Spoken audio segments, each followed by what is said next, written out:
우리는 성경을 통해서 에녹은 하나님과 동행하는 삶을 살다가 죽음을 보지 않고 하늘에 올라갔음을 알고 있습니다. 그리고 또 성경에 보니까 하나님은 아브라함에게 자신이 하시고자 하시는 일을 숨기지 아니하시고 알려주셨습니다. 그리고 또 하나님께서는 모세와 교제하실 때 친구가 친구에게 이야기하듯이 대면하여서 그렇게 대화를 나눴다고 성경 기록하고 있습니다. 우리는 성경에 나오는 이런 믿음의 사람들처럼 그렇게 하나님과 친밀한 관계를 가질 수 있을까요? 우리도 지금 오늘날을 살고 있는 우리도 만일 우리도 성경에 나와 있는 이런 인물들처럼 정말 친밀하고 구체적인 교제를 정말 친구와 대화를 나누며 사귀고 아내와 남편이 서로 함께 살아가면서 사귀는 것처럼 그렇게 사귄다면 오늘날 어떤 일이 일어나겠습니까? 우리의 삶 속에 하나님께서 오늘날도 사랑하는 주님의 자녀들과 친밀한 교제를 나누신다면 과연 어떠한 방법을 통해서 그렇게 교제하고 계십니까? 그리고 또 우리는 하나님의 음성과 다른 음성들을 착각하는 경우가 있는데 하나님의 음성과 타인의 음성을 어떻게 구별할 수 있겠습니까? 우리가 기도하는 동안에 듣는 여러 가지 음성들을 어느 것이 하나님께로부터 왔는지 우리가 어떻게 알 수 있겠습니까? 앞으로 5주 동안 하나님의 음성을 듣는 것이라는 제목으로서 말씀을 나눠보도록 하겠습니다. 제가 다시 한번 강조하고 싶은 것은 중보기도학교에서 배우는 어떤 지식들이 또 하나의 지식으로 여러분들의 삶 속에 더해지지 않고 정말 여기서 나오는 성경적인 원리, 어떻게 성경적인 기도를 하며 기도를 통해서 어떻게 예수 그리스도 이름의 건설을 사용하면서 우리에게 주신 건설의 사용을 통해 능력이 나타나는가 이러한 면을 살펴볼 때 정말 우리가 실습을 통해서 정말 성경이 말로만 그렇게 한 것이 아니라 성경의 말씀을 믿고 행해봤더니 정말로 그런 일이 일어났구나 하면서 우리가 먼저 예수 그리스도라는 이 놀라운 축복을 누리고 또한 아직도 주님 안에 있으면서 이런 축복을 누리지 못하는 자들에게 정말 너희들도 여러분들 다른 형제 자매들도 우리처럼 정말 이렇게 훈련받고 정말 예수 그리스도 안에 있는 것을 누리며 이 땅을 정복하면서 삽시다 이렇게 권할 수 있기를 간절히 바랍니다. 그럼 첫 번째로 하나님의 음성을 듣는다는 의미가 무엇입니까? 하나님의 음성을 듣는다 그러면 많은 사람들이 전도사님 정말 하나님의 음성을 듣습니까?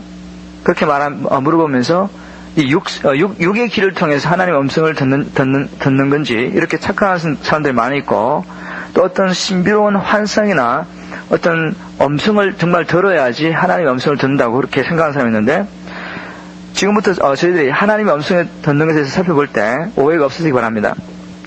하나님의 음성을 듣는다는 것은 성령을 모시고 사는 하나님의 사람들이 하나님께서 지금 그 사람에게 무엇을 알려주고 계신다, 말씀하고 계신다는 것을 그냥 아는 것을 말합니다. 성령을 모시고 있는 사람이 구체적으로 그들의 삶 속에서 하나님의 인도하심을 받을 수 있는 것은 바로 하나님께서 성령을 통해 그 사람에게 하나님의 뜻을 알려주시기 때문입니다. 이 안다고 할 때 영에 속한 사람이라는 책을 쓴 와츠먼 니는 이렇게 말했습니다. 하나님은 영이시기 때문에 하나님께서는 우리의 영에게 자기의 뜻을 알려주십니다. 그리고 우리의 마음이 우리의 영에 알려진 지식을 이해할 때 우리가 하나님의 뜻을 안다 이렇게 설명을 했는데 어쨌든 너무 어렵게 생각하실 필요 없고 우리 정말 성령을 모시며 하나님의 인도하심을 구체로 받으면서 사시는 분들은 하나님께서 어떠한 방법을 통해서 말씀하시든지 우리는 지금 하나님이 내게 이것을 말씀하고 계시다는 것을 압니다. 우리는 압니다. 그건. 그래서 그것이 어떤 육의 귀로 들을 수 있는 것이나 어떤 육의 눈으로 볼 수 있는 것이나 보다는 우리가 그냥 하나님이 지금 말씀하고 계시다는 것을 나를 이렇게 감동하시고 확신시키고 계시다는 것을 성령을 통해서 또 우리의 영을 통해서 압니다. 그거는 어떻게 설명을 통해서 여러분들에게 이해시킬 수 있는 것이 아니라 이렇게 이야기를 듣고도 정말 그것이 무엇인가 잘 알지 못하신 분들은 정말 성령님께 구체적으로 나아가서 성령님이 내게 말씀하실 때 어떻게 제가 알 수 있습니까? 한번 물어보시는 게 좋을 것입니다. 그리고 우리가 뒤에 가서 하나님께서 오늘날도 어떠한 방법을 통해서 우리에게 말씀하시는지 공부하실 때 여러분들 더 많은 것을 깨닫게 되실 겁니다. 두 번째로, 아직도 오늘날도 그렇게 하나님이 모세나 그다음에 아까 제가 말씀드린 아브라함이나 에녹에 말씀한 것처럼 그렇게 직접적으로 개인적인 인도를 할 수 있다는 것에 대해서 의심하고 있는 사람들이 굉장히 많이 있는 것 같습니다. 왜 그런 오해가 있냐면은 오늘날에는 66권의 완전한 성경 계시가 있기 때문에 성경에 기록된 것 외에 다른 것에 대해서 하나님이 직접적으로 우리에게 개인적인 인도를 한다는 것을 성경적이 아니라고 그렇게 믿고 있습니다. 그래서 그 말이 뭔가를 제가 다시 한번 설명해 드리면 하나님의 경륜에 대한 계시가 성경 66권을 통해 이미 끝났다는 말을 오해해서는 안 됩니다. 이 말은 하나님께서 창세로부터 이 세상 끝날까지 이 땅에서 하나님께서 하나님의 사람들 중에서 어떤 일을 하고 계신가에 대한 하나님의 경륜을 성경 66권을 통해서 완전히 계시했습니다. 그래서 하나님께서 창세로부터 예수님 오실 때까지 인간 역사를 통해서 하나님의 사람을 통해서 어떤 일을 하신다에 대해서는 더 이상 계시를 다할 수도 없고 뺄 수도 없습니다. 그러나 그 말은 그렇기 때문에 우리 하나님 믿는 개인 한 사람 한 사람이 우리의 삶 속에서 하나님께서 우리의 삶을 통해서 어떤 구체적인 일을 하기를 원하시는가에 대해서 알 수 없다고 해석해버리고 우리가 단지 하나님께서 어떤 일을 하기 원하신다는 것을 알 수 있는 것은 그냥 성경을 통해서 지적인 이해로 알 수밖에 없다. 그렇게 말한다면은 성경적이 아니라고 저는 생각합니다. 왜냐하면은 성경은 우리가 하나님의 음성을 구체적으로 들을 수 있다고 이렇게 말씀하고 있습니다. 요한복음 10장 보면 목자와 양의 비유를 통해서 하나님께서 그 진리를 이렇게 보여주셨습니다. 첫 번째로 요한복음 10장 3절을 통해서 이런 말씀이 있습니다. 문지기는 목자를 위하여 문을 열고 양은 그의 음성을 듣나니 그가 자기 양의 이름을 각각 불러 인도하느니라. 여기서 예수님께서 자기를 목자로 그리고 예수 그리스도를 믿는 한 사람 한 사람을 양으로 비유하시면서 양은 목자이신 예수님의 음성을 듣고 또 목자이신 예수님은 자기 양의 이름을 각각 불러낸다 그랬습니다. 한 마리 한 마리 양을 불러내서 개인적으로 인도한다. 우리가 겉으로 보기에는 양의 무리가 함께 가니까 하나님께서 예수님께서 전체적인 양무리를 인도하신 것 같고 그냥 전부 다 그냥 습기가 따라가는 것 같지만 성경에 자세히 보면은 하나님께서 그렇게 전체적으로 따라오지만 한 사람 한 사람을 다 아시고 그 한 사람 한 사람을 개인적으로 인도하였다고 그렇게 말씀하겠습니다. 그렇기 때문에 우리 성도들은 목자이신 주님의 인도를 개인적으로 구체적으로 받는 것이 당연한 것이고 목자와 양이 한 마리 한 마리 양이 개인적으로 서로를 알고 있고 목자는 그 양을 개인적으로 알고 있기 때문에 그 양의 이름을 부를 수 있고 또 양도 목자를 아는 것처럼 그렇게 개인적인 관계와 인도를 받는 것이 성경적입니다. 또 4절에 보니까 자기 양을 다 넣은 후에 앞서가면 양들이 그의 음성을 아는 거로 따라온다는 말씀이 있습니다. 즉 양은 목자의 음성을 아는 것이 성경적입니다. 한 마리 한 마리 양은 목자가 자기를 부를 때 목자의 음성을 아는 거로 목자를 따라간다고 합니다. 모든 성도 한 사람 한 사람은 개인적이고 구체적인 인도를 받는 것이 이렇게 성경적입니다. 우리의 삶 속에서 목자이신 주님의 음성을 듣고 우리를 향하신 그분의 계획을 알고 구체적으로 그분의 인도를 받는 것은 특별한 사역자들만을 위한 것이 아니라 모든 성도 한 사람 한 사람을 위한 것입니다. 많은 사람들이 우리가 아직도 하나님의 구체적인 인도를 받을 수 있다는 것에 대해서는 의심하지 않더라도 그것을 어떤 전임 사역자나 아니면 특별한 능력이 종에게만 허락된 것을 그렇게 착각하는 경향이 있습니다. 그러나 다시 한번 강조하지만 양무리인 우리 한 사람 한 사람은 하나님의 인도하심을 주님의 인도하심을 구체적으로 받는 게 성경적입니다. 그리고 만일 우리가 하나님의 종으로서 주인이신 예수님으로부터 직접적으로 하나님께서 우리를 통해서 어떤 일을 하기를 원하신다는 것을 깨닫지 못하면은 주인과 종의 관계는 이루어지지 않습니다. 만약 우리가 하나님의 인도하심을 구체적으로 받지 못한다면 우리는 우리 임의대로 하나님을 섬길 수밖에 없습니다. 내가 주님에서 이런 저런 일을 해야 되겠다고 자기가 자기 임의대로 결정하는 겁니다. 그래서 그것은 주인과 종의 관계는 아닙니다.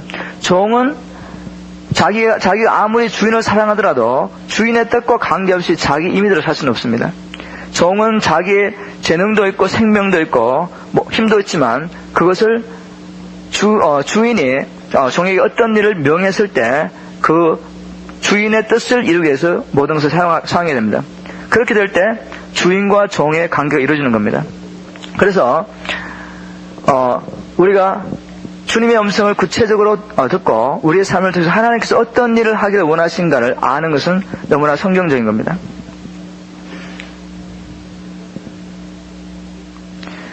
또 한 가지 이런 이야기를 할 수 있습니다. 저는 이 문제를 가지고 굉장히 갈등을 많이 했습니다. 만일 내가 섬기는 예수님의 인도하심을 구체적으로 개인적으로 받지 못한다면 하나님의 말씀을 읽고 지적으로 그것을 이해하고 자기 나름대로 하나님을 어떻게 섬기겠다고 결정을 하고 살았던 바리새인과 나의 차이는 무엇일까? 제가 하는 말 이해하겠습니까? 만약 어떤 사람이 아직도 우리는 어떤 개인적인 계시, 하나님께서 우리에게 어떤 것을 알려준 것을 받을 수가 없고 그냥 우리는 성경을 읽고 거기서 나와 있는 것을 따라서 원칙을 따라 살 수밖에 없다. 그렇게 말한다면 바리새인과 우리의 차이가 뭐냐 겁니까? 바리새인은 성령이 없기 때문에 성경을 읽고 난 다음에 하나님은 누구신가를 지적을 합니다. 그 바리새인들도 하나님이 전능하신 하나님, 그리고 무소부지하신 하나님, 전지하신 하나님을 알고 있습니다. 그리고 우리가 지성으로 이해할 수 있는 것처럼 그들도 성경을 읽고 난 다음에 하나님이 어떠한 분이신가 알 수 있습니다. 그리고 그 바리새인들은 우리보다 또 더욱더 의심으로 자기들이 성경을 읽고 깨달은 하나님의 그 말씀을 따라 살려고 최선을 다하는 사람입니다. 만일 우리가 하나님과 개인적인 교제를 통해서 그분이 내게 주시는 말씀을 들을 수 없고 깨달을 수 없다면, 그래서 그분의 인도를 받을 수 없다면 바리새인과 오늘날 성도의 차이가 무엇이겠습니까? 없지 않습니까? 그래서 저는 너무 오랫동안 오늘날에는 하나님과 개인적인 교제를 성경에 나와 있는 하나님의 종들처럼 할 수 없다고 믿어왔기 때문에 단지 내가 하나님을 알 수 있는 것은 그냥 성경을 읽고 그 성경에 나와 있는 그 하나님을 지적으로밖에 알 수 없다고 생각했기 때문에 정말 하나님을 섬기는 것이 굉장히 힘이 들었습니다. 왜냐하면 하나님과 개인적인 관계가 없이 그분을 사랑한다는 것이 너무너무 힘들었기 때문에. 그래서 제가 몇 가지를 예를 들었지만 주종의 관계와 바리새인과 성령을 모시는 하나님의 사람의 차이점에서 이해한 것처럼 우리가 성령의 인도하심을 바로 받는 것이 구체적으로 받고 그분의 인도하심을 개인적으로 받는 것이 성경적입니다. 또 우리가 요한복음 10장 5절에 보니까 이런 말씀이 있습니다. 타인의 음성을 알지 못하는 거로 타인을 따르지 아니하고 타인의 음성이 들릴 때 도리어 도망한다는 말이 있습니다. 즉 양은 목자의 음성과 타인의 음성을 구별할 수 있다는 겁니다. 얼마나 많은 하나님의 음성을 듣고 하나님의 음성을 따라 하나님의 인도를 따라 살려고 하는 많은 신실한 하나님의 종들이 이 목자의 음성과 타인의 음성을 구별하지 못하고 타인의 음성을 목자의 음성이라고 착각하고 따라가기 때문에 자기 개인적인 삶뿐만 아니라 가정과 교회를 혼돈과 파멸로 인도하고 있는지 모릅니다. 앞으로 우리가 5주 동안 공부할 내용이 바로 이것입니다. 다른 음성과 주님의 음성을 구별하여서 사단의 미혹에 빠짐이 없이 우리 삶 속에서 구체적으로 하나님의 뜻을 분별하고 행하는 훈련을 하는 것이 5주 동안 하는 일입니다. 여러분들 꼭 오늘 제가 내어줄 과제를 힘써서 해보시길 바랍니다. 자, 세 번째로 우리의 삶 속에 하나님과의 개인적인 교제가 이루어졌을 때 과연 어떤 일이 일어나겠습니까? 단지 성경을 읽고 내가 지적으로 아는 하나님을 섬기는 것과 정말 하나님과 개인적인 교제를 통해서 그분이 개인적으로 내게 말씀하신 말씀을 듣고 그분을 섬기는 것과 차이가 무엇이겠습니까? 첫 번째, 주님과 깊은 사랑의 교제에 빠질 수 있습니다. 여러분들 성경을 읽고 하나님에 대해서 지적으로 아는 것 가지고 어떻게 그분과 사랑의 교제에 빠질 수 있겠습니까? 제가 확신하기는 우리가 성경을 읽고 지적으로 하나님을 아는 것과 개인적인 하나님과의 교제를 통해서 체험적으로 그분을 아는 것은 별개의 것이라고 저는 확신합니다. 예를 들어서 성경에서 우리가 예수님의 사랑에 대해서 배우게 됩니다. 그리고 주님께서 죽기까지 우리를 사랑하신 이유는 이제 우리는 다시는 우리 자신을 위해 살지 않고 우리를 위해 죽었다가 다시 사신 예수님을 위해 살기 위함이라는 것을 우리는 머리로 알 수 있습니다. 그리고 이제는 그분을 위해서 살아야 된다는 것을 압니다. 그러나 개인적인 교제를 통해서 주님과 사랑의 교제에 빠지지 않은 상태에서는 단지 우리는 의무감으로 주님이 나를 위해서 죽으셨으니까 나는 지금부터 주님을 위해서 살아야 된다는 이 의무감을 살게 됩니다. 그래서 성령 없이 율법 아래 살던 사람과 우리가 별로 다른 게 없습니다. 의무감에서 하나님을 섬겨야 되니까요. 그러나 일단 우리가 주님과 개인적인 교제를 통해서 그분이 다른 사람이 아니라 바로 나를 사랑하고 있다는 것을 주님으로부터 듣게 될 때, 그 사랑이 정말 내게 와서 닿게 될 때 우리의 섬김은 자원하는 심령으로 하나님을 섬기는 것이 됩니다. 여러분들 정말 다 결혼하셨겠지만 사랑하는 사람을 만나고 난 다음에 그 사랑한 사람이 원하는 것을 하는 것이 짐이 아니지 않습니까? 그냥 자원해서 그냥 하고 싶은 겁니다. 사랑의 교제가 계속 유지될 때 결혼 생활을 얼마나 하든지 관계없이 우리는 사랑하는 사람을 위해서 우리는 자원해서 하게 되고, 그 사랑하는 사람이 내게 꼭 말할 필요도 없습니다. 내게 말할 필요도 없이 내가 보고 이것은 내가 사랑하는 사람을 위해서 해서는 안 되겠다는 이럴 때는 안 하는 겁니다. 내게 와서 구걸하면서 그렇게 하지 말라고 말할 필요도 없고, 아니면 그렇게 내 말대로 안 할 때 어떠한 대가가 있다고 그렇게 위협할 필요도 없습니다. 사랑하기 때문에 내가 자원하여서 내 사랑하는 사람이 원치 않은 일을 하지 않고 원하는 일을 하게 되는 겁니다. 그래서 우리가 주님과 개인적인 교제로 들어갔을 때 그렇게 사랑의 관계에서 주님을 섬길 수 있습니다. 두 번째, 하나님과의 교제가 개인적인 교제가 깊어갈수록 우리는 점점 그분을 닮게 됩니다. 저는 이것이 너무너무 중요하다고 생각합니다. 이런 예를 들을 수 있겠습니다. 여러분들 다 결혼하셨지만 오늘 결혼하는 이야기 많이 나오는데, 처음 사랑하는 남자와 여자가 결혼하게 살게 되면은 처음에는 왜 틀린 게 굉장히 많지 않습니까? 우리 목사님 말씀하신 것처럼 치약 짜는 것도 틀리고, 또 저도 같이 살아보니까 틀린 게 너무 많더라고요. 먹는 것도 틀리고 좋아하는 것도 틀리고 많이 틀렸어요. 근데 점점 살아갈수록 좋아하는 것이 같아지고, 옛날에는 별로 좋아 안 했는데 같이 살다 보니까 제 아내도 제가 좋아하는 것을 좋아하게 되고, 나도 처음에는 싫었는데 같이 살다 보니까 내 사랑하는 사람이 좋아하는 것을 좋아하게 됐습니다. 그래서 우리가, 여러분들 부부를 보면 아시겠지만, 부부가 결혼 생활을 오래 하고 사랑의 관계가 깊어지면 깊어질수록 그래서 외모까지도 비슷해지는 걸 우리가 알지 않습니까? 정말 닮았다는 이야기를 많이 듣는데 저도 밖에 나가면 그게 왜 그런가 하니까, 개인적인 관계를 통해서 함께 삶을 통해서 서로가 닮아가는 겁니다. 저는 이러한 원리가 우리가 예수님과의 교제를 통해서도 적용된다고 생각합니다.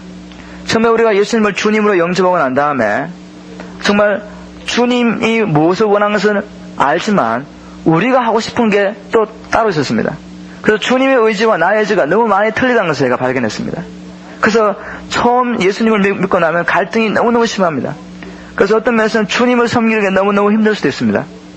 그러나 시간이 점점 갈수록 내 의지가 주님의 의지와 일치하는 것을 보게 됩니다. 점점 내가 예수님을 닮아가면서 예수님이 좋아하는 것을 나도 좋아하게 되는 나를 발견했습니다. 아마 하나님께서 원하시는 게 바로 우리가 이렇게 우리의 의지가 하나님의 뜻과 일치하게 되기까지 그리스도의 형상을 담는 그런 것인 줄 믿습니다. 우리가 정말 하나님과 더 깊은 교제를 통해서 우리의 의지, 곧 내가 하고 싶은 것이, 내가 좋아하는 것이 하나님의 뜻일 때는 하나님을 섬기는 게 달라질 겁니다. 처음에 우리가 성숙하지 못해가지고 비록 성령을 모시고 주님을 섬기려고 작정했지만 나의 강한 의지, 나의 고집이 있어서 항상 갈등을 일으키는 그런 섬김과, 이제는 성수가 되어서 내가 원하는 것이 하나님의 뜻이 될 때는 완전히 틀리겠죠, 그죠? 삶이. 그런데 이러한 나의 의지가 주님의 의지처럼 닮아가는, 하나님과 내가 성령 안에서 온전히 하나를 이루어가는 이러한 삶은 어떤 지적인 지식을 더함을 이루는 것이 아니라 그분과의 개인적인 사귐을 통해서 그의 사랑에 빠지고, 그래서 그런 사랑하는 사람과 같이 사귐을 통해서 이제는 나의 의지가 그 사랑하는 사람의 의지와 같이 온전히 하나가 될 때 우리는 이제 예수님과 닮은 꼴이 되어가는 겁니다. 우리 아버지 하나님께서 성령을 우리 안에 두시고 지금 우리 삶 속에 이루어가신 일이 바로 그것입니다. 자, 이렇게 우리의 의지가 이제 주님의 의지와 일치하게 되고 이제 우리의 교제가 점점점 깊어갈 때, 그래서 이제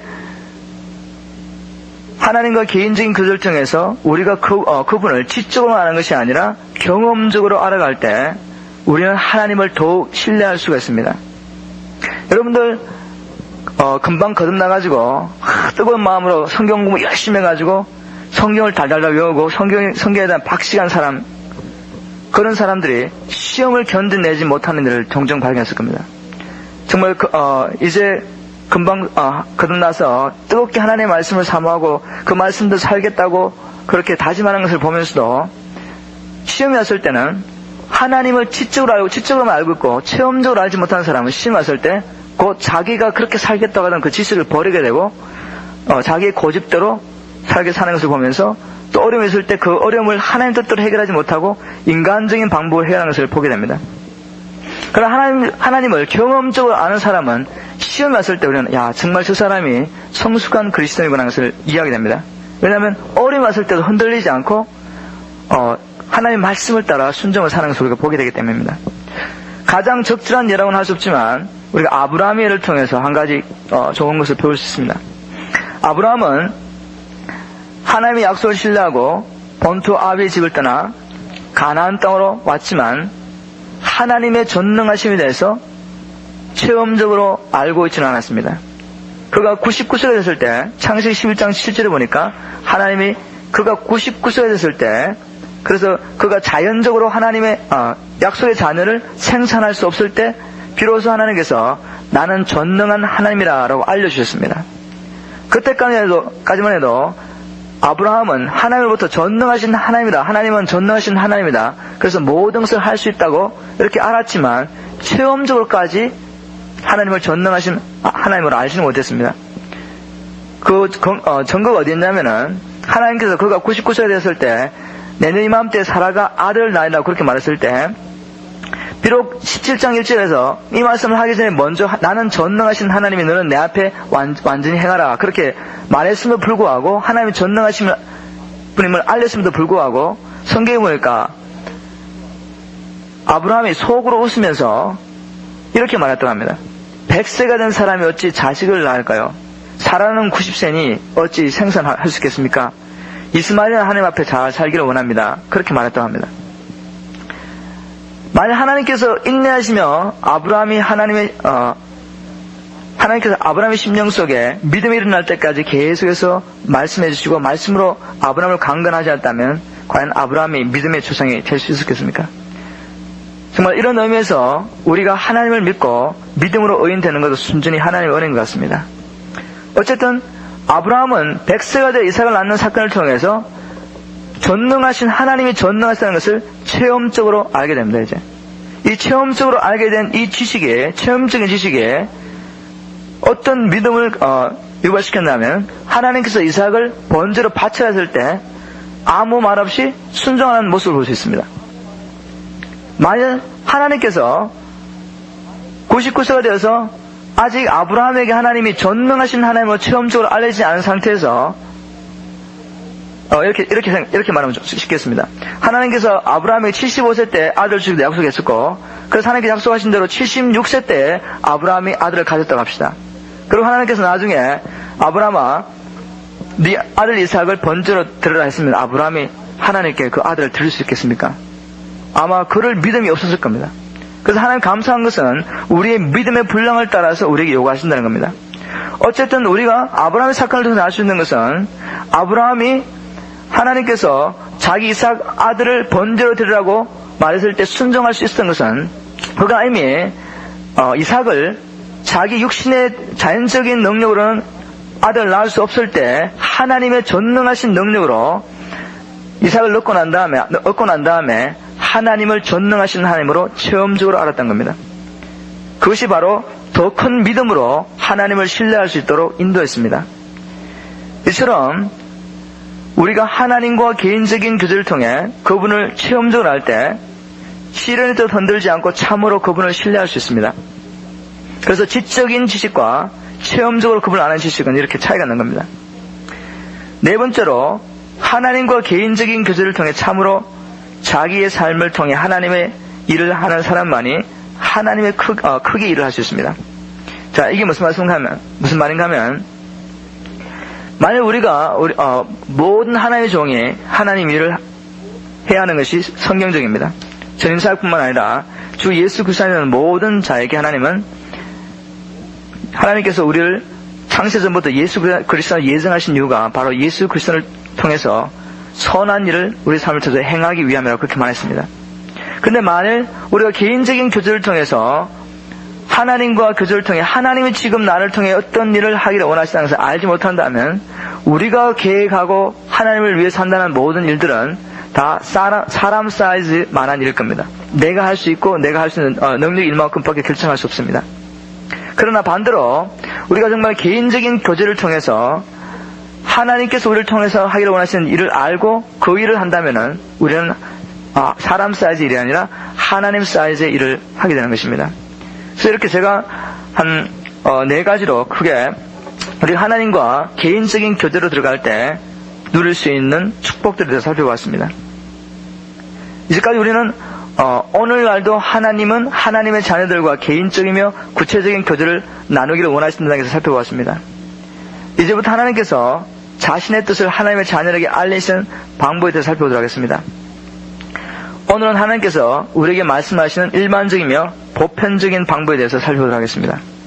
그리고 다음 주에 또 계속해서 하나님께서 여러 가지 방법을 통해서 어떻게 말씀하시는 데서 살펴보도록 하겠습니다. 일반적이며 보편적인 방법으로서 가장 중요한 방법은 하나님은 기록된 말씀을 통해 말씀하신다는 겁니다. 하나님이 기록된 말씀을 통해 우리에게 말씀하신다는 것은 우리가 성경을 읽고 영감을 통해 하나님에 대한 상식을 머리 지식으로 가지게 되는 것을 의미하지 않습니다. 이것은 하나님께서 기록된 말씀을 통해 살아있는 말씀으로 개인적으로 우리에게 말씀하는 것을 의미하며 이때 그 말씀을 듣는 사람은 지금 하나님이 다른 사람이 아니라 바로 내게 말씀하고 있다는 것을 깨닫게 됩니다. 제 개인적인 경험을 통해서 그것을 제가 체험했는데 저는 구원의 확신과 성령의 충만을 체험한 해도 약 몇 년 동안 내가 구체적으로 하나님의 인도를 받을 수 있다는 것에 대해서 기대조차 하지 않았습니다. 왜냐하면 그렇게 제가 오랫동안 배워왔기 때문에. 그런데 전임 사역자로 전임 사역자의 길을 가느냐 마느냐 하는 문제를 가지고 제가 굉장히 갈등을 일으키면서 주위에 있는 많은 사람들이 제게 먼저 권했습니다. 전임 사역자로 사역하는 게 어떻게 하느냐. 그래서 저는 그때까지만 해도 정말 평신도로서 얼마든지 전임 사역자에 못지않은 사역을 할 수 있고 문제는 내가 어떤 학교를 나오느냐 그게 중요한 것이 아니라 성경에서 얼마나 많이 아느냐 그게 중요한 것이 아니라 성령이 나와 함께 하시느냐 그렇지 않느냐 달렸기 때문에 저는 하나님이 원하시면 가지만 그러나 구태여 제가 하나님을 전심으로 섬기기 위해서 전임 사역이 될 필요는 없습니다. 그렇게 나름대로 생각하고 있었습니다. 근데 너무 많이 주위에서 권했기 때문에 그 문제를 알아보기 위해서 목사님을 찾아갔습니다. 그래서 목사님, 여러 사람들이 제게 전임 사역자의 길을 가라는데, 제가 어떻게 하면 되겠습니까? 제가 목사님께 조언을 구했습니다. 그런데 목사님이 다른 말씀 안 하시고, 저는, 얼른 신학교를 이렇게 보여주시면서, 이렇게, 전임 사역자의 길을 가라고 이렇게 권유하실 줄 알았는데, 목사님이 하나님이 전임 사역자로 부르셨느냐고 물으시더라고요. 그래서 그때 제가 하나님이 저에게 전임 사역자의 길을 가라고 제게 말씀하실 수 있습니까? 처음으로 물어봤습니다. 그래서 목사님께서 그때 하나님께서 부르시지 않으면 누가 뭐라고 말해도 가지 말라고 그랬어요. 그래서 그때부터 저는 정말 하나님께서 내게 전임 사역자의 길을 가라고 개인적으로 인도하시느냐에 대해서 하나님께 묻기 시작했습니다. 그때는 분명히 저는 확신합니다. 지금 제가 봐도 분명히 저는 거듭났었고 또 성령의 충만함도 받았고 성령 체험 됐습니다. 그런데 하나님이 나를 구체적으로 인도할 수 있다는 것에 대해서는 전혀 배워보지도 않았고 누가 그렇게 말도 않았기 때문에 저는 그것을 기대하지 않았습니다. 그러나 목사님이 그렇게 묻고 난 다음에 저는 물어보기 시작했습니다. 하나님 제가 전임 사역자로 길을 간다는 것에 대해서 하나님께서 제게 확신시킬 수 있습니까? 거기 하나님의 뜻인 것을 제게 보여줄 수 있습니까? 제가 몇 번 간증했지만 하나님께서 제게 그것을 알려주실 때 다른 것을 하지 않고 성경 말씀을 통해서 제게 확증을 시켜줬다는 겁니다. 에스겔 34장 7절 말씀을 통해서 7, 8절 말씀을 통해서 하나님께서 분명히 제게 내가 너를 전임 사역자로 부른다는 감동을 주셨습니다. 그 말씀은 제가 과거에도 몇 번 읽었던 말씀이고 또 그때도 뭐 특별히 그냥 하나님의 뜻이 뭔가 알자 그러면서 이렇게 성경을 그냥 확 집어가지고 찍은 것이 아니고 이제까지 계속 읽어오던 성경을 읽었습니다. 근데 그날은 그 말씀이 기록된 말씀이 아니라 하나님이 에스겔에게 말씀하시는 말씀이 아니라 성령이 바로 살아있는 말씀으로 제게 하나님 내가 너를 전임 사역자로 부른다고 감동을 주셨습니다. 저는 그때부터 하나님이 내게 개인적으로 하나님이 나를 통해서 어떤 일을 하기를 원하시는지 말씀하실 수 있구나. 그것도 기록된 성경 말씀에서 말씀하실 수 있구나. 그것을 깨닫게 됐습니다. 그리고 성경을 연구하면서 성령님께서 말씀을 통해 나를 가르쳐 주시고 인도하시는 게 너무너무 성경적인 것을 깨닫게 되면서 그때부터 말씀을 읽고 외우고 묵상하면서 또 하나님께서 감동하신 말씀을 적는 것을 굉장히 훈련했습니다.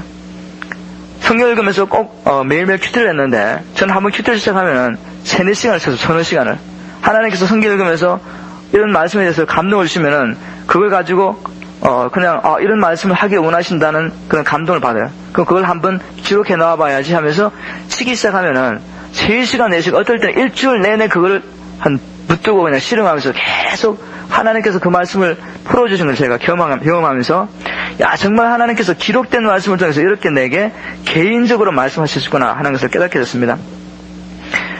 제가 제1과 할 때 과제물로서 경건 노트 만들기 그 관리를 드렸죠. 그 노트 안에 보면은 하나님께서 주신 말씀이라는 난이 있습니다. 저는 지금도 성경을 읽다가 하나님께서 지금 이 말씀을 통해 내게 무언가를 말씀하신다고 생각될 때 그 말씀을 하나님이 주신 말씀 란에 적어놓습니다. 그리고 그 말씀이 어떻게 되는가를 봅니다. 여러분들 꼭 제가 그렇게 한번 해보시기를 권합니다. 왜냐하면 우리가 자꾸 하나님께서 내게 말씀하실 것을 기대하면서 성경을 읽고 그렇게 내게 감동을 주신 말씀을 하나님의 말씀을 받고 자꾸 적어봐야지. 물론 어떤 때는 제가 하나님께서 말씀하셨다고 확신하는데도 틀릴 때가 있습니다. 괜찮습니다. 우리는 훈련하면서 실수하면서 점점점 이게 바로 하나님의 말씀이고 그때는 내가 잘못 들었거나 분별할 수 있으니까 그렇게 계속 해보실 수 있기를 바랍니다. 그래서 하나님께서는 가장 일반적인 보편적인 방법으로서 말씀을 통해서 말씀하시는데 특별히 하나님의 종들이 사실 하나님 일을 하느라고 저도 작년 동안에 작년 여름부터 올 여름까지 너무 하나님 일을 제 생각으로 하나님 일을 하느라고 바삐 돌아다니느라고 말씀과 기도 생활이 게을러졌어요. 그러면서 제가 영적으로 얼마나 힘들었고 그 다음에 분명히 하나님께서 비전을 주셨는데 더 이상 어떠한 방향으로 진행해야 될지 방향을 모르겠더라고요. 그래서 이번 여름에 제가 결심을 했습니다. 하나님, 될 수 있으면 돌아다니지 않고 말씀 사역하러 돌아다니지 않고 하나님, 제가 하나님과 교제하면서 기도와 말씀 생활을 통해서 하나님께서 지금 이미 내게 주신 비전을 어떻게 이루기 원하시는지 하나님의 인도를 받기 원합니다. 그래서 저는 지금 최선을 다해서 기도와 말씀을 읽고 연구하는 일에 시간을 보내겠습니다. 근데 전임 사역자들이 정말 그렇게 되기 쉬운 것 같아요.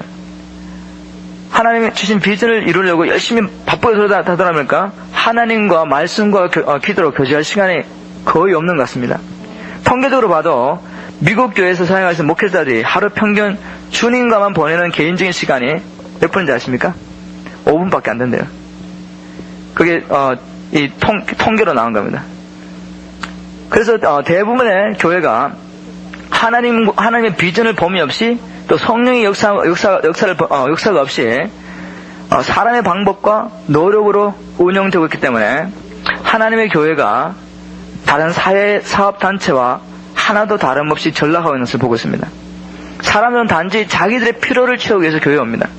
그리고 교회는 예수님의 사랑으로 봉사한다는 사단이 미혹한 그런 생각을 가지면서 단지 그 사람들의 필요를 채워주는 일에 급급합니다. 그래서 하나님께서 한 교회를 세우신 목적과 의도는 전혀 관계없이 목회자들이 너무 사람들의 필요를 만나주고 그 사람들을 마음을 맞춰주느라고 바쁘다 보니까 정말 오늘날 교회가 사회단체하고 성령 없이 정말 인간애로 봉사하는 사회단체하고 교회가 전혀 다를 것이 없는 그런 하나의 기업으로 타락하게 됐습니다. 평신도나 목회자 할 것 없이 우리가 정말 하나님을 위해서 열심히 승리나 열심만 가지고 일하게 될 때 말씀과 기도 생활 없이 얼마든지 일어날 수 있는 일인 줄 믿습니다. 이제 정말 우리가 일하기 전에 먼저 하나님 앞에 무릎 꿇고 기도하고 하나님을 기다리며 하나님의 능력으로 얻는 그런 시간들이 가지도록 정말 우리가 정말 최선을 다할 줄 믿습니다. 자, 그 다음에 두 번째로 하나님께서 우리에게 말씀하시는 일반적이고 보편적인 방법은 기도하는 동안에 지식의 말씀을 주신다는 겁니다. 지식의 말씀은 이제까지 내가 모르는 지식인데 기도한다는 그 지식이 내게 왔습니다. 그래서 내가 알고 있습니다. 알게 됩니다. 이런 지식의 말씀을 우리에게 주시는 이유는 우리 자신의 경건을 위해서 주기도 하고 다른 사람들을 도와주기 위해서 기도하라고 주시기도 하고 또 하나님께서 하시고자 하는 일을 알리기 위해서 주시기도 합니다. 구체적인 예를 한 두 가지 들어보도록 하겠습니다. 아이린은 처음에 여기 아리조나에서 중부기도 사역을 시작했지만 나중에 멤피스로 옮겼습니다. 그래도 하나님께서 다시 아리조나로 옮겨주셨는데 멤피스에 있을 때 이제 아리조나로 옮길 것을 계획하면서 남편은 지금 먼저 직장을 잡아서 아리조나에 있고 자기는 멤피스에서 계속 사역하면서 이제 옮기려고 할 때입니다. 그때 이제 아리조나로 올 계획이 올 일이 있어가지고 이제 비행기를 타고 오려고 계획을 하고 자기는 이제 자기 차로 드라이브해서 비행기장 파킹랏에 차를 맡겨놓고 갔다가 다시 오려고 그렇게 아리조나 왔다가 다시 오려고 그렇게 계획을 했는데 캐롤이라는 한 자매가 계속해서 아이린에게 자기가 라이드를 주겠으니까 그렇게 번거롭게 하지 말고 자기가 라이드를 주겠다고 그렇게 했습니다. 근데 아이린은 다른 사람에게 피해 끼치는 것을 쓸데없이 피해 끼치는 것을 싫어하기 때문에 그럴 거 없다고 내가 그냥 차 타고 가서 그 차 놔두고 비행기 타고 갔다가 일 마치고 돌아올 때 다시 타고 오면 된다고 그러면 편하다고 그렇게 했다고 합니다. 근데 캐롤은 하나님의 한 자매가 계속해서 기도하면서 성령께서 아니야 네가 아이린에게 라이드를 줘야 된다고 감동을 계속 줬습니다. 그래서 그 캐런이 하나님 그러면 성령님께서 내게 이렇게 감동하시니까 내가 한 번만 더 아이린에게 부탁을 하고 아이린이 그때도 노 하면 저는 이제 말 안 합니다. 그렇게 말하고 난 다음에 캐런이 다시 아이린에게 아무래도 제가 라이드를 줘야 되겠습니다. 꼭 주고 싶은데 어떻게 하겠냐고 그랬더니 그러면 하라고 그랬다고 말합니다.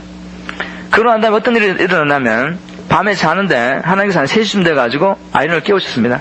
내일 아침에 이제 새벽에 일찍 일어나서 비행장으로 가야 되는데 3시에 일어나서 하나님께서 성령을 감동하셔서 기도를 하는데 하나님께서 지식의 말씀을 주셨습니다. 어떤 지식의 말씀을 주냐면은 하나님의 사람이라고 하는 사람이 아이린과 하나님께서 아이린 그 사역을 대적하는 기도를 하고 있는 것을 보여주셨어요. 그리고 그 사람이 누군가를 지식의 말씀으로 보여주신 겁니다. 그래서 아이린이 이제 그 사람이 자기가 알지 못하고 그렇게 하나님의 조언과 하나님이 하신 일을 대적하는 기도를 했으니까 사단은 우리가 뱉은 말을 통해 역사하거든요. 사단도 누군가가 저주의 말을 하면 사단도 그 말을 통해 역사하기 때문에 아이린이 예수 그리스도 이름으로 자기를 듣고 그 사역을 듣고 그 대적하는 기도를 물리치는 싸움을 계속했습니다. 그 아침에 그렇게 하는데 이제 막 일어나서 공항에 가려고 하는데 질병형이 그를 치면서 거의 걸을 수 없을 정도로 그렇게 됐습니다. 그래서 자기는 이건 영적 사명인 것을 알고 딕에게 전화해가지고 자세한 내용은 이야기 안 하고 지금 내가 지금 질병형이 공격을 당하고 있는데 나를 위해서 좀 기도해달라고 그렇게 기도를 부탁했는데 딕도 이제 무슨 일인지 모르지만 자기 아내가 공격을 당할 때 아내가 기도를 하면서 성령에게 똑같은 지식의 말씀을 주셨습니다. 똑같이 누가 지금 아이린과 그 사역을 위해서 대적하는 기도를 하겠다는 것을 보여주셨습니다. 그래서 이제 나중에 이제 아이린이 와가지고 딕을 만났는데 딕이 당신 누가 지금 당신을 위해서 당신에게 대적하는 기도를 하고 있다는 걸 아냐고 그랬더니 자기도 그 말을 받았다고. 그래서 결국 하나님께서 딕과 아이린에게 그렇게 지식의 말씀으로 보여주셨기 때문에 다른 사람이 저주하는 말, 하나님의 종을 대적하는 기도를 막을 수 있었고, 사단이 그 말을 통해서 그 사람을 정말로 그 사역과 하나님의 종을 파괴할 수 있는 그 찬스를 끄는 겁니다, 미리. 그리고 아이린 나중에 간증했지만, 만일 하나님께서 캐런을 감동하셔가지고 자기에게 라이드를 준다고 안 했다면 자기는 그때 운전을 못했대요. 운전을 못한 상태였는데, 그때 만일 택시를 불렀어도 비행기를 놓쳤다고 합니다. 그러면 물질적인 손해도 있었을 텐데, 하나님께서 캐런의 마음을 감동해서 자기는 원하지 않는데 계속해서 그 사람으로 하여금 아이린에게 라이더를 줘야 된다고 그런 감동을 줬다고 합니다. 자, 이 사건을 통해서 우리가 몇 가지 배울 것은, 하나님께서 왜 오늘날도 우리에게 지식의 말씀을 통해서 우리가 알지 못한 어떤 사실을 보여주냐면은, 그 사건을 통해서 우리를 보호하고, 그 지식의 말씀을 주심으로 사단의 공격도 우리를 보호하고, 또한 하나님께서 우리를 어떤 방향으로 인도하실 때 가끔씩 이렇게 지식의 말씀을 주시기도 합니다. 그것이 두 번째로 일반적인 방법이었고, 그리고 또 제가 두 번째 예를 들어보면은, 이거는 제게 직접적으로 일어났던 일인데, 3월 달에 중보 기도자 리더들이 함께 모여가지고 기도하는 가운데 이 지식의 말씀이 났어요. 저에 관한 지식이 말씀이 났습니다. 어떤 한 기도 인도하시는 자매님 한 분인데, 하나님께서 이런 감동을 주셨다면서 5월 달에 제게 큰 어려움이 있을 거니까 그 큰 어려움을 이길 수 있도록 미리 지금부터 아이제를 김정태 전사를 보호하고 그 가정을 보호하는 기도 우리가 하자고. 그래서 이제 중부기도자 리더자들이 함께 기도했습니다. 그래서 저는 5월달에 무슨 어려움이 있을까 제 나름대로 생각해 보니까, 그때는 파이널 때니까 아마 정신적으로 굉장히 힘들 것이다 그렇게 생각했는데, 4월달에 투싼에 수련회 인도를 할 계획을 짜놓고 난 다음부터 이제 사단의 공격이 노골적으로 오기 시작했습니다. 사단이 투싼에만 가려고 하면 질병으로 굉장히 많이 역사하는데, 이번엔 질병형과 분쟁형으로 강하게 역사하기 시작했습니다. 애들이 계속해서 아프고, 그 다음에 또 생각지도 않은 같이 일하는 사람들과 갈등이 생기면서, 제가 봐도 그 갈등이 왜 생기는지 이해가지 않고, 저는 전혀 관여하고 싶지도 않는데 그 사람들이 계속 저게 관여하도록 했고, 그래서 갈등이 계속 생기는 걸 보면서 제가 이것이 바로 3월달에 하나님께서 주신 지식의 말씀에 대한 경고인갑다 그렇게 생각했습니다. 그래서 거의 다 이겨냈는데, 투산에 가기로 가는 바로 전날에, 그때는 저는 금수 가면서 기도하면서 하나님의 말씀을 막 준비하고 있을 텐데, 그때 와이프한테 전화가 왔습니다. 다시 둘째 딸이 경기가 나서 이머전시에 들어갔다고. 그래서 저는 그때 말씀을 준비하고 있는 상황이라서 이거 빨리 끝내지 못하면 내일을 가야 되는데, 어떻게 기도하다가 하나님께서 저기 확신을 주더라고요. 내가 이미 이 일을 미리 알고 여러 다른 중보기도를 통해서 기도하겠고, 너는 충분히 이겨낼 수 있다. 그래서 낙심하지도 말고 놀라지도 말고 분노할 것도 없고 그냥 내게 감사하고 찬양하라고 그런 감동을 주시더라고요. 그래서 제가 너무너무 그런 어려움이 있으면서 제 마음에 더욱더 평강이 오면서, 그러면 제가 일단 와이프를 먼저 이머전시 보내고 저는 차를 타고 설교 준비를 놔두고 차를 타고 가면서 하나님께 얼마나 찬양과 감사를 드는지 모릅니다. 그런 어려움이 있는데도 불구하고 내일 집회를 인도하러 가는데, 전하고 처음으로 어른 집회를 인도하러 가야 되는데 설교 준비가 안 된 상태에서 또 와이프도 같이 따라가야 되는데, 이제 우리 둘째 딸이 병원에 들어갔으니까 지난번 경험을 보면은 한번 경기가 나서 이머전시에 들어가면은 이틀 아니면 하룻밤을 자고 나왔거든요, 병원에서. 그렇게 되면 와이프는 이제 못 가는데도 하나님께 다 맡기고 난 다음에 하나님이 알아서 일하실 걸 알고 감사하면서 가고, 그 형제가 왜 지금 이렇게 믿음에서 떨어지는 생각을 하고 있는 근본적인 이유가 뭔가를 보여주셨어요. 하나님께서 그걸 보여주시면서 그게 이렇게 생각나게 했는데, 저는 그게 내 생각인 줄 알았어요. 그래서 이 교제를 준비하면서 하나님께서 기도하는 건데, 어떤 사람에서 기도할 때 특별히 같은 생각을 반복해서 이렇게 기억나게 하실 때, 기억나게 하시는 방법을 통해서도 말씀하셨다는 것을 배우면서, 정말 그게 하나님께서 내게 확증을 시켜주신 건데, 이렇게 기도하라고, 그 사람에서 중보 기도할 때 이렇게 기도하라고 보여주신 건데 내가 그냥 지나갔구나 하는 생각을 했습니다.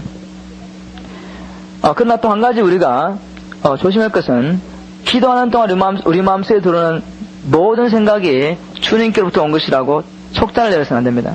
그렇게 하는 것은 사단의 미혹에 빠지는 지름길입니다. 항상 우리는 우리 마음속에 드는 생각을 시험해봐야 됩니다. 그게 정말 하나님께서 내게 생각나게 하신 건지, 하나님이 지금 내 영에게 말씀하신 것을 내 마음이 깨달아서 지금 내가 그것을 생각하고 있는 건지 우리가 시험해봐야 되는데, 그거는 오늘 과제물을 들으시면은 여러분들 훈련할 수 있을 겁니다. 네 번째로 하나님께서 우리에게 말씀하신 일반적인 방법은 성도들을 통해서, 한 성령을 모시고 있는 성도를 통해서 우리에게 말씀하시는데, 특별히 우리가 어떤 문제를 놓고 정말 하나님의 뜻을 찾으면서 특별히 영적으로 성숙하고 지식이나 지혜, 예언이나 영분별력의 은사가 있는 성도들과 대화를 하는 동안에 하나님께서 종종 그들의 입술을 통해서, 아니면 그들이 기도할 때, 우리를 놓고 기도할 때 하나님께서 종종 지식의 말씀을 주시기도 하고, 또 그들이 그냥 우리 이야기를 듣고 자기가 성령의 감동을 따라 말할 때 그들의 입술을 통해서 하나님께서 종종 말씀하시기도 합니다. 그러나 이때도 그 성도의 입에서 나온 말씀이 하나님께로부터 왔는가를 확정해 봐야 되고, 그것이 하나님께서 온 말씀일 때 성령님께서 나의 영과 함께 확정을 시켜줍니다. 그래서 시험해 봐야 된다는 거. 근데 우리가 경험하는 것처럼 하나님께서 종종 다른 사람을 통해서, 교제를 통해서 우리에게 말씀하십니다. 또 다른 성도를 통해서 말씀하시는 방법 중에는 우리가 라디오나 TV나 다른 사람의 설교 테이프나 또 설교를 듣는 동안에, 아니면 성도의 교제 모임에 가서 다른 사람들이 자기 삶 속에 일어난 간증을 하는데, 그 사람의 말을 통해서 하나님께서 우리에게 이때까지 기도하던 문제에 대해서 자신의 뜻을 알려주시다 하십니다. 이것이 바로 하나님께서 다른 성도를 통해서 우리에게 말씀하시는 방법이기도 합니다. 한 가지 예를 들면은 저하고 사역하는 한 자매님은 우리가 봐도 분명히 하나님께서 이 자매를 그쪽으로 사용하기 원하시는 것 같은데, 자기도 그렇게 가기를 원하는데, 콜링이 있는데 확신을 못하는 겁니다. 정말 하나님께서 나를 이런 방향으로 가기를 사역하기 원하시는가?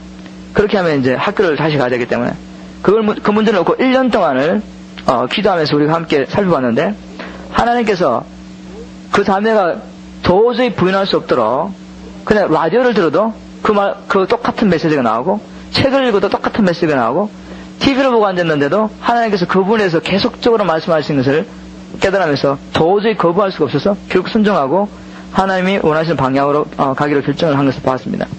그래서 하나님께서 우리에게 말씀하실 때는 한 가지를 통해서 말씀하시는 것이 아니라 여러 가지를 통해서 거듭거듭 말씀하시면서 확정을 시켜주십니다.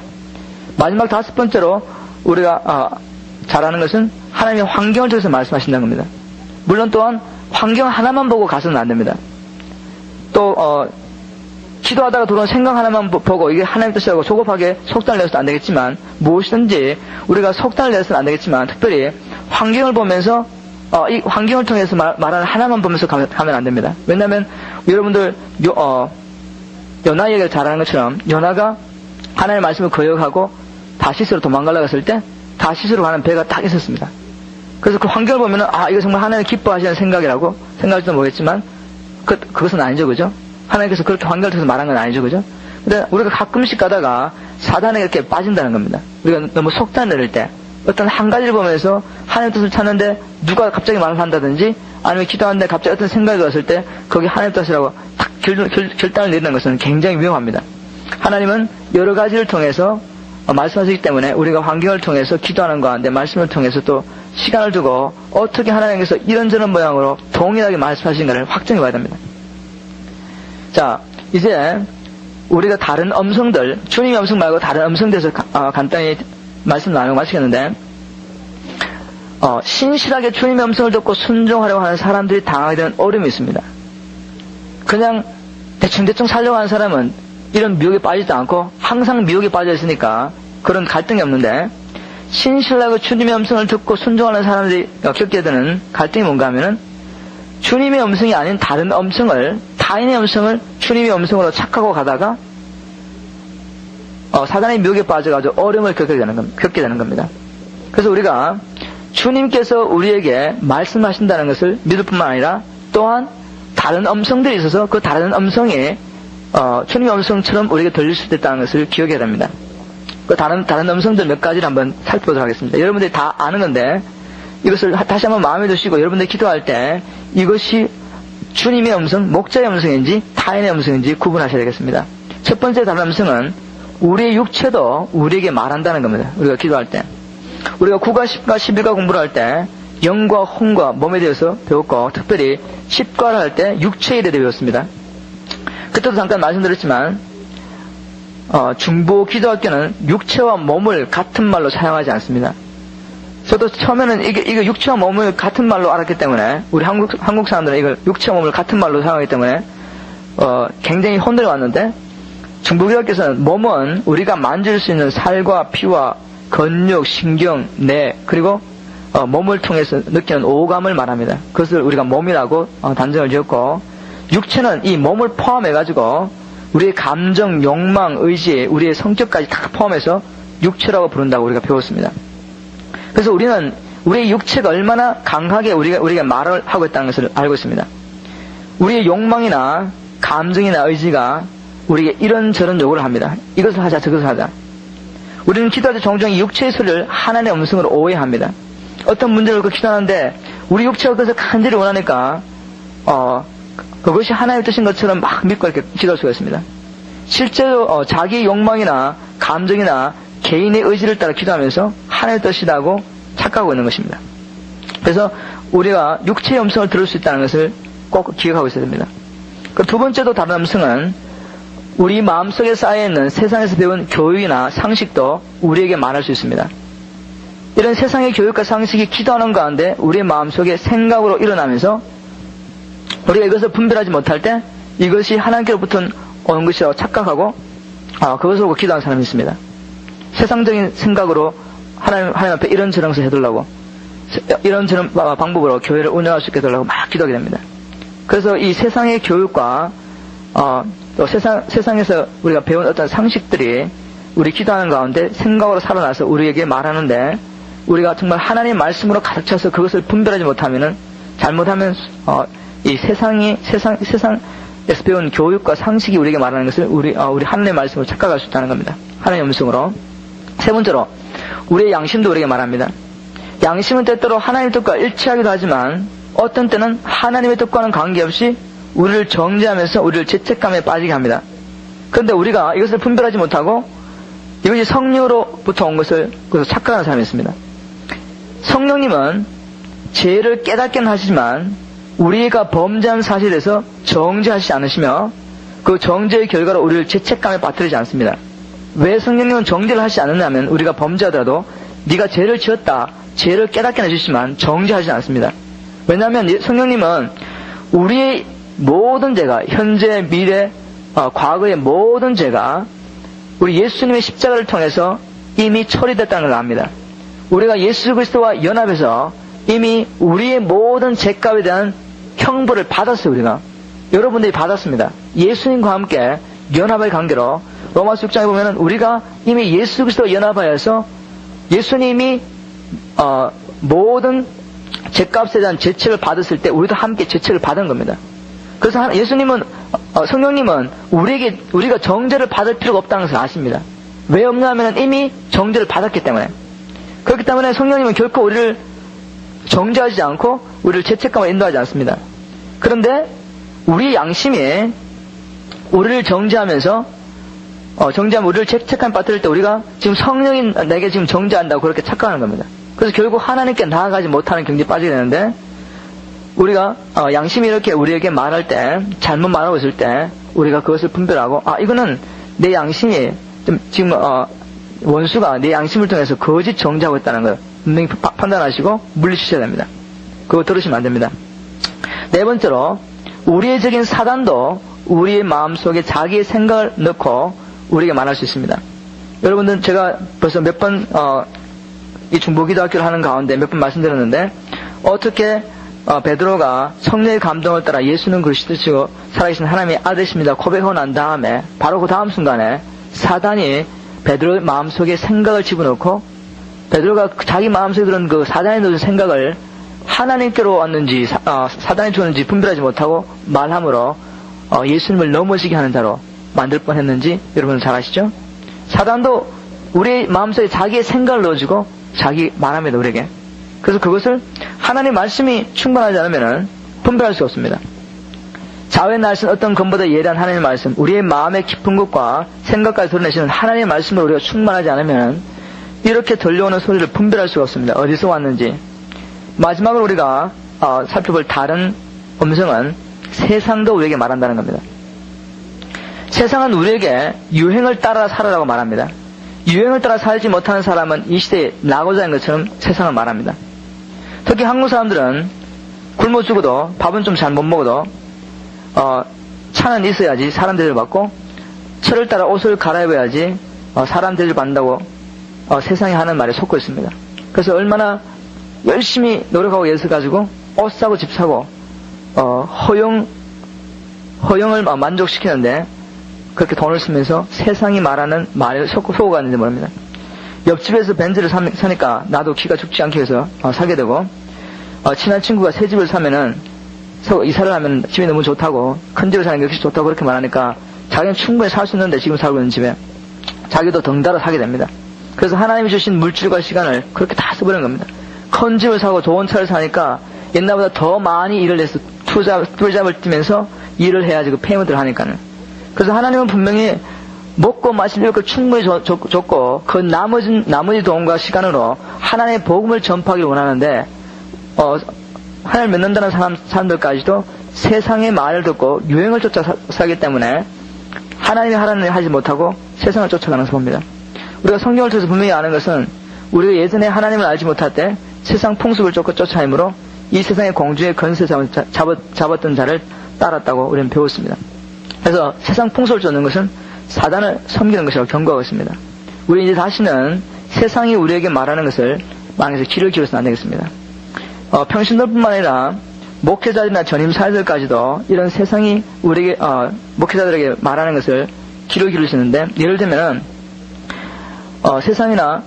세상은 평신도뿐만 아니라 목회자들이나 선교단체 지도자들 그리고 선교사들까지도 그럴듯한 말로 이렇게 유혹할 수 있습니다. 이웃교회에서 큰 교회를 장만했다 하면 우리도 질세라 큰 교회로 이사하고, 이게 지금 한국에서 있는 일 아닙니까? 이웃교회에서 이런저런 프로그램을 도입해서 부흥했다는 이야기 들으면은 그 교회를 향하신 주님의 뜻과는 관계없이 그 프로그램을 도입하려고 하고, 그러니까 주위에서 어떻게 일어나는 것을 보면서 우리가 자꾸 따라가는 겁니다. 그뿐만 아니라 이웃교회에서 신문이나 라디오나 TV를 통해서 교회를 선전하고 많은 돈을 주고 광고를 하면서 목사님 방송 출연하면은 나도 질세라 따라하고 있는 세대입니다, 지금. 물론 신문이나 라디오나 TV 방송이나 또 방송 출연을 통해서 복음 전파를 하는 것이 나쁜 것은 아닙니다. 하나님께서는 지금 그런 것을 통해서 역사하고 계십니다. 그런데 문제는 성령의 감동을 따라서 정말 하나님께서 지금 그렇게 할 때라고 말씀하시지도 않았는데 누가 옆에서 그렇게 하니까 자기들도 그렇게 따라가는 겁니다. 그 세상 풍습을 쫓는 겁니다. 세상 사람들이 자기의 상품을 PR하기 위해서, 선전하기 위해서 광고를 내고 그렇게 하면서 보면서 이 교회도 따라가는 겁니다. 우리 교회를 알리고 자기 선전을 목적으로 많은 돈을 그 광고에다가 돈을 허비하는 겁니다. 그러면서 자기는 생각하기를, 목회자는 생각하기를 이렇게 하지 않으면은 시대를 앞서가는 목회자가 아니라고 착각하는 겁니다. 근데 사실은 이 사단이 세상을 통해서 사람들에게 자꾸 이렇게 충동질 시키면서 그 교회가 기업화가 되면서 상품을 파는 것처럼 교회를 그렇게 선전하는 겁니다. 중보기도학교를 시작할 때 아이린이 제게 준 말이 기억납니다. 저는 굉장히 하나님께 너무 감사하면서 정말 기도가 필요한 이때 정말 이 중보기도학교가 시작되고, 그래서 이 지역에도 정말 교회가 힘들지만 그래도 하나님께서 남은 자들이 있고 정말 숨어서 기도하시는 분들이 많은데 이분들에게 중보기도학교가 시작됐다고 막 알리고 광고하고, 그래서 정말 숨어있는 자들이 함께 모여서 하나님의 뜻이 땅에 이루어져서 기도하고 하나님을 찬양하고 그런 일을 알려야 되겠다고 생각하면서 제가 건의를 했습니다. 지금 만일 우리가 이 중보기도학교를 시작하면은 정말 기도를 배우기 원하는 많은 사람들인데 그런 사람들이 많이 참여하게 될 거라고 그런 말을 했을 때 아이린이 자기 경험을 통해서 이렇게 말했습니다. 만일 아이자가 그렇게 하길 원한다면 내가 막지는 않겠지만 나는 이제까지, 자기네 이제까지 중보기도학교를 선전한 적이 없다, 그렇게 말했습니다. 물론 자기도 그랬습니다. 여러 가지 선전할 수 있는 길도 있고 알릴 수 있는 길도 있지만 아직은 하나님께서 자기에게 그렇게 하라고 감동을 안 주셨기 때문에 이 중보기도학교를 선전하면서 크게 할 생각은 전혀 없다고 그렇게 말했습니다. 그러면서 지금은 내가 이것을 핸들할 수도 없고 또 이 중보기도학교를 통해서 자기는 확신하지만 열매가 없기 때문에 열매가 없다는 말이 그렇게 크게 이 학교가 확장되지 않았기 때문에 내가 원하는 것은 이 중보기도학교를 통해서 배운 사람들이 정말 성경적인 기도의 원리를 배우고 예수 그리스도의 이름으로 역사를 일으키고 그렇게 해서 그 사람들이 변화되고 그 사람들이 변화되는 모습을 보고 또 그 사람들이 나아가서 정말 중보기도학교를 통해서 하나님께서 어떻게 나를 변화시켰고 내가 정말 능력 있는 기도 용사가 되었다고 그렇게 선전하기를 원한다고 그렇게 말했습니다. 그러면서 자기는 하나님께서 성령의 감동을 받고 또한 열매가 있는 사람의 입술을 통해서 이 학교를 선전하기를 원한다. 그러면서 자기는 세상적인 방법으로 사람들을 모으고 싶지 않다고 그렇게 말했습니다. 만일 자기는 확신하지만 이 중보기도학교의 원리를 배우면은 정말 능력 있는 기도 용사로서 하나님 주신 축복을 누리며 살 수 있다고 확신하지만 그렇게 선전을 그냥 쫙 했다고 합시다. 그런데 중보기도학교 온 사람들이 물론 자기들이 따라가지 못해서 그렇게 했지만 열매도 없고 그러면은 사실 크게 과대 선전한 것밖에 더 되지 않느냐고. 그러면서 자기는 선전하는 것이 성경적이 아니라고 그렇게 못 박을 수는 없지만 하나님을 감동하지 않을 때는 저는 하지 않겠다고 그렇게 말하면서 그것도 하나의 세상이 우리에게 말하는 것인데 우리가 세상적인 방법으로 빨리 우리를 알리고 무언가를 빨리 거둬들이려고 하는 좁아지면서 그렇게 하니까 성령을 따라가자고. 이 학교가 어차피 성령이 시작하신 교회니까 성령이 선전하도록 우리가 하나님이 우리 하시는 사역을 통해서 열매가 있을 때가 기다리자고 그렇게 말했습니다. 그래서 그때부터 강구할 생각을 전혀 하지 않고 지금 기도하면서 생각하면 하나님께 감사한 것이 만일 정말 우리가 중보기도학과 완전히 중보기도학 한국분교가 튼튼하게 서지도 않은 상태에서 우리가 강구를 해서 여러 사람이 와가지고 잡동사내가 다 모였다고 생각합시다. 그러면은 너무너무 혼란스러울 것 같아요. 그래서 어려움이 있을 때 우리가 견뎌내지 못하는 겁니다. 제가 원하는 것은 정말로 하나님께서 만나는 한 사람 한 사람을 통해서 제가 만나는 사람을 통해서 그렇게 중보기도를 하길 원하는 사람을 직접적으로 만나게 주셔서 그렇게 소수가 모이기 시작해서 그들을 통해 정말 열매가 있고 이제 중보기도학 한국분교가 이 지역에서 뿌리를 내리고 그럴 때 하나님께서 원하시면 언제든지 터뜨릴 수 있는 겁니다. 하나님 성령님 언제든지 터뜨릴 수 있습니다. 그래서 저도 그렇게 따라가기로 했습니다. 마지막으로 우리에게 들려오는 많은 음성들 중에 목자의 음성과 타인의 음성을 분별하는 게 너무너무 중요한데 오늘 강의도 살펴봤지만 우리는 양이기 때문에 분명히 목자의 음성을 덜해하고 개인적인 인도를 받아내는 걸 배웠습니다. 그러나 또한 타인의 음성들에서 사단이 그런 음성들을 사용해서 여러 가지 방법으로 우리를 미혹하기 때문에 우리가 목자의 음성과 타인의 음성을 분별하는 법을 배워야 되겠습니다. 개인적인 훈련을 통해 목자의 음성과 타인의 음성을 분별하는 법을 숙달해가는 것이 너무너무 중요합니다. 그래서 오늘 과제는 여러분들이 일생을 두고 계속적으로 해주시기 바랍니다. 과제물에 보면 목자의 음성과 타인의 음성을 분별하는 훈련하고 나왔는데 이 과제물의 목적은 우리에게 들려오는 음성들이 주님으로부터 온 것인지 아니면 타인에게서 온 것인지 분별하여서 사단에게 미혹됨이 없이 우리의 삶 속에서 하나님의 뜻을 행하기 위해서입니다. 훈련 요령은 아래와 같습니다. 먼저 여러분들 꼭 경건 노트를 매일매일 기입하시기 바랍니다. 그게 여러분들의 신앙 일기가 될 수도 있고 여러분들이 처음에 우리가 일과를 할 때 준 과제물을 따라서 경건 노트를 만드는 것이 너무 번거로우시면은 그냥 매일매일 일기를 쓰시고 또 그 다음에 기도 제목들을 쓰시더라도 꼭 하나님께서 어떠한 모양이든지 여러분들에게 주신 말씀을 기록해 놓으십시오. 하나님이 내게 말씀하셨다. 몇 날 며칠 날. 그리고 그 말씀이 어떻게 이루어지는 걸 봐야 됩니다. 그러면은 두 가지가 나타납니다. 첫째는 그 말씀이 이루어지든지 아니면 시간이 다 지나서 분명히 이루어져야 되는데 그 말씀대로 안 됐어요. 그러면 우리가 잘못 들은 거 아닙니까? 하나님은 변개하지 않는 분이시니까 한번 말씀하신 것을 꼭 하시고 마시는 분이니까 그러면 이제 분석을 하는 겁니다. 왜 분명히 나는 그때 하나님이 내게 말씀하셨다 확신했는데 왜 하나님 이 말씀이 잘못됐을까? 그래서 내가 이렇게 했기 때문에 타인의 음성을 주님의 음성을 잘못 분별했구나.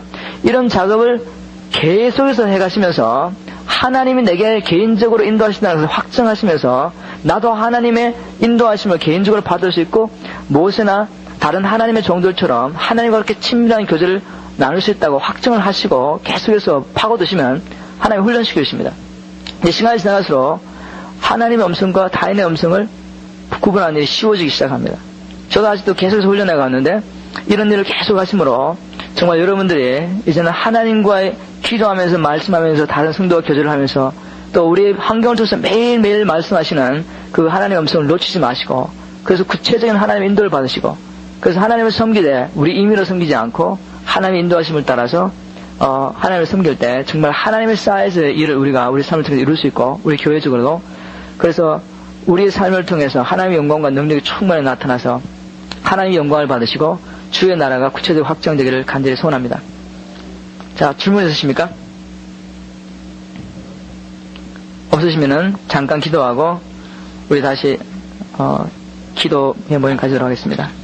고마우신 하나님, 오늘도 주님의 말씀을 통해서 우리가 어떻게 하나님의 양으로서 목자이신 주님의 음성을 구체적으로 듣고 구체적인 인도함을 받을 수 있는 것에 대해서 배웠습니다.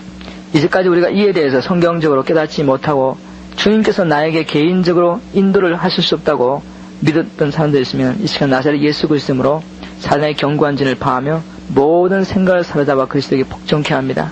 하나님 말씀으로부터 시작하게 도와십시오. 하나님의 양은 하나님의 음성을 듣고 목자의 음성을 듣고 그 목자의 음성을 따라 쫓아가는 것이 성경적입니다. 하나님, 우리에게 여러 가지 방법을 통해서 말씀하기를 원하신 분은 바로 하나님이십니다. 바로 우리를 통해서 주님의 뜻을 이루시기 위해서 예수 그리스도를 보내시고 그분의 죽으심과 부활하심, 그 주되심 그것을 통해서 우리에게 이루고자 하시는 주님의 뜻은 바로 우리의 삶을 통해 이제는 우리가 우리의 의미대로 살지 않고 하나님의 뜻을 알아 하나님의 뜻을 따라 삶으로 우리 삶을 통해 주님께서 이 땅에 우리를 보내신 목적을 이루어가는 삶인 줄 믿습니다. 그렇게 할 수 있도록 우리가 이제 하나님의 음성과 또한 우리에게 말하는 여러 가지 음성들을 타인의 음성들을 분별하기를 원합니다. 기도할 때 우리가 분별하기를 원합니다. 하나님, 오늘 이 교제를 통해서 구체적으로 어떻게 그것을 할 수 있는 것에서 간단한 방법을 주신 것을 감사합니다. 하나님의 방법은 복잡하지 않고 너무나도 단순합니다. 우리가 참으로 하나님의 뜻을 분별하기 위해서 정말 이 과정을 따라서 계속적으로 훈련한다면 결국 하나님께서 목자의 음성과 타인의 음성을 구분할 수 있도록 우리에게 지식을 줄 줄 믿고 확신합니다.